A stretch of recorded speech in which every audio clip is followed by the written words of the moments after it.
కళ్ళున్నవాడు కళ్ళు లేనివాడు సమానుడు కారు. కళ్ళున్నవాడు అంటే జ్ఞానవంతుడు, కళ్ళు లేనివాడు అంటే అజ్ఞాని. ఈ రెండిటి మధ్య మరో వ్యక్తి ఉన్నాడు, అతనే మంచివాడు. మంచివాడు ఎవరికి అన్యాయం చేయడు, తను అన్యాయం అయిపోతూ ఉంటాడు. మరియు జ్ఞానవంతుడు ఎవరికి అన్యాయం చేయడు, మరియు తనకు తాను అన్యాయం జరగకుండా చూసుకుంటూ ఉంటాడు, మరియు 10 మందికి వెలుగునిస్తూ ఉంటాడు. అదే అజ్ఞాని ఇతరులకు అన్యాయం చేస్తాడు, మరియు తనకే తెలియకుండా తనకు తానే అన్యాయం చేసుకుంటూ ఉంటాడు.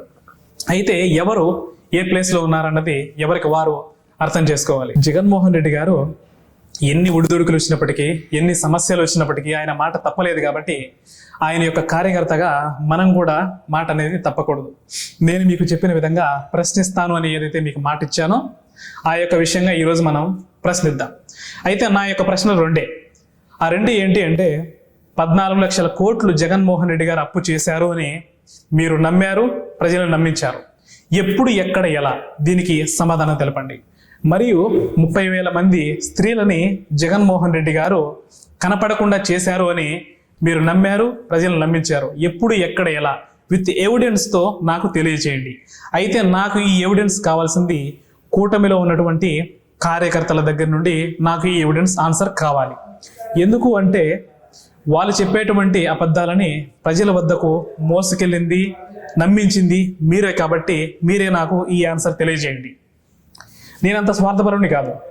ఎందుకు అంటే ప్రజలకు కూడా అనేక ప్రశ్నలు ఉన్నాయి, అనేక ఇబ్బందులు ఉన్నాయి, అనేక సమస్యలు ఉన్నాయి. కాబట్టి ఈ రాష్ట్రంలో ఉన్నటువంటి ప్రజలందరికీ కూడా నేను తెలియజేస్తున్నాను, మీ యొక్క సమస్యలు, మీ యొక్క ఇబ్బందులు, మీకు రావాల్సినటువంటి హక్కులు, గవర్నమెంట్ ఏదైతే మీకు హామీలు ఇచ్చిందో ఇవన్నీ మీకు రావాలి అంటే మీరు పెన్ను పేపర్ తీసుకొని మీరు ప్రశ్నలు రాసుకొని ఈ కూటమిలో ఉన్నటువంటి కార్యకర్తలను మాత్రమే మీరు అడగాలి.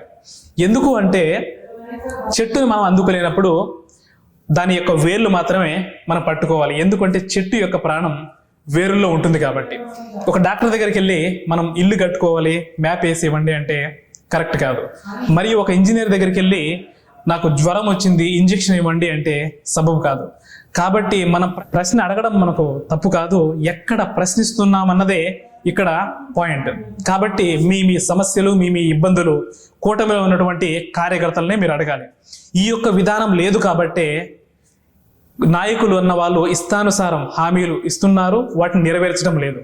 ఇప్పటి నుండి ఈ యొక్క విధానం అన్నది, ఈ యొక్క సాంప్రదాయం అన్నది వెలుగులోకి రావాలి. కాబట్టి ఒక వ్యక్తి ఏంటి అన్నది తను చెప్పే మాటలో లేదా తన వాళ్ళు చెప్పే మాటలో డిసైడ్ చేయలేవు. తన యొక్క క్యారెక్టర్ మాత్రమే డిసైడ్ చేస్తుంది. రాజకీయ నాయకుల యొక్క క్యారెక్టర్ ఏమిటి అంటే వాళ్ళు తీసుకునే నిర్ణయాలే వాళ్ళ యొక్క క్యారెక్టర్. అయితే అత్తరమ్మే వ్యక్తి దగ్గర మనం ఉంటే మన మీద కూడా అత్తరు యొక్క పరిమళమే వస్తుంది.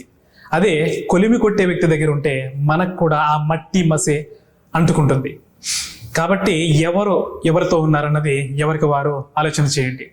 ఒకటే ఒక విషయం చెప్తాను, జగన్మోహన్ రెడ్డి గారికి వేరే యొక్క మీ నాయకులకి తేడా ఏంటో తెలుసా? మీ నాయకులు కార్యకర్తలుగా ఉన్న మిమ్మల్ని బానిసలను చేశారు. అదే జగన్మోహన్ రెడ్డి గారు బానిసత్వం నుండి విడుదల చేసి రాజుగా నిలబెట్టాడు. లేదు మేము కూడా రాజులమే అంటారా? అయితే ఒక చిన్న టెస్ట్ చేద్దాం. టెస్ట్ ఏంటి అంటే ఈ రాష్ట్రంలో ఏ ఊరైనా సరే, ఏ గ్రామమైనా సరే మీరే ఎంచుకోండి. జగన్మోహన్ రెడ్డి గారి తరపు నుంచి వైఎస్ఆర్సీపీ తరపు నుండి ఒక కార్యకర్తని మేము పంపిస్తాం, మరియు కూటమి తరపు నుండి ఒక కార్యకర్త మీ మేనిఫెస్టోలు తీసుకొని రండి. మీరు ఏ గ్రామంలోకైనా వచ్చి మేనిఫెస్టో చూపించి కళ్ళలో, ప్రజల యొక్క కళ్ళలో కళ్ళు పెట్టి చూసే ధైర్యం మీకుందా? మీకు ఆ ధైర్యం లేదు. కానీ జగన్మోహన్ రెడ్డి గారు తల ఎత్తడం నేర్పలేదు, కాల రెగరడమే నేర్పాడు. ఒక ఐడియా అన్నది మనిషి యొక్క జీవితాన్ని మారుస్తుంది అంటారు. అయితే ఈ ఐడియా అన్నది ఎంతమంది జీవితాలను మారుస్తుందన్నది మనం తెలుసుకోవాలి. అయితే వైఎస్ఆర్సీపీ కార్యకర్తల యొక్క బాధ్యత ఏమిటి అంటే ఈ యొక్క ఐడియాని ప్రజల వద్దకు మీరే తీసుకువెళ్ళాలి. ప్రజలు ఇప్పటి వరకు వాళ్ళకు సమస్యలు కానీ, వాళ్ళ ఇబ్బందులు కానీ, వాళ్ళకు రావాల్సినటువంటి హక్కులు కానీ రాకపోవడానికి గల కారణం ఏమిటి అంటే మీరు ఎక్కడ ప్రశ్నించాలి, ఎలా అడగాలో తెలియకపోవడమే. ఇప్పుడు నేను నా ఈ 2 ప్రశ్నలుగా కూటమి యొక్క కార్యకర్తల్ని నేను ప్రశ్నిస్తున్నాను. మీ సమస్యలు, మీ ఇబ్బందులు, మీ హక్కులు కావాలంటే మీరు కూడా మీ యొక్క గళాన్ని విప్పాలి. కూటమిలో ఉన్నటువంటి కార్యకర్తల్ని మాత్రమే మీరు అడగాలి. మీరు ఫోన్ చేసి అడుగుతారా, లేదా వాళ్ళ ఇంటికి వెళ్ళి అడుగుతారా, మీరే ఇంటికి పిలిపించుకొని అడుగుతారా? ప్రశ్న కాదు. అయితే మీరు ఇక్కడ ప్రెజర్ పెట్టందే మీ సమస్యలున్నవి పరిష్కారం కాదు. జగన్మోహన్ రెడ్డి గారు ఎప్పుడు ఆయన మ్యాక్సిమం మీకోసమే ప్రశ్నిస్తున్నారు, మీకోసమే కష్టపడుతున్నాడు. ఆయనకు హామీలు ఏమైనా వస్తున్నాయా? వచ్చేది హామీలు మీకు, మీ హక్కులు మీరు మాత్రమే అడిగి తీసుకోవాలి. మరియు ఈ యొక్క విధానం లేనిదే మన జీవితాలు ఎప్పటికీ బాగుపడవు. కాబట్టి కూటమి యొక్క కార్యకర్తలు మీ బలము, మీ తెలివి, మీ ధనము చూద్దాం. ఈ నా 2 ప్రశ్నలకి ఆన్సర్లు మీరు తెలుపగలరేమో అని. I'm waiting for your answer. తరాలు మారిన, యుగాలు మారిన, ప్రజల జీవితాలు మారకపోవటానికి గల కారణం ప్రశ్నించకపోవటమే. అయితే ప్రశ్నించాల్సిన నాయకుల్ని కాదు, వారి యొక్క కార్యకర్తలని. చెట్టు యొక్క ప్రాణం వేరులో ఉన్నప్పుడు మనం చెట్టును అందుకోలేనప్పుడు వేర్లు మాత్రమే పట్టుకోవాలి. అయితే ఈ కూటమి నాయకులు ఎవరికి భయపడతారో అని చూస్తే ప్రజలకా భయపడతారు, దానికన్నా ఎక్కువ మోసం చేయాలనుకుంటారు.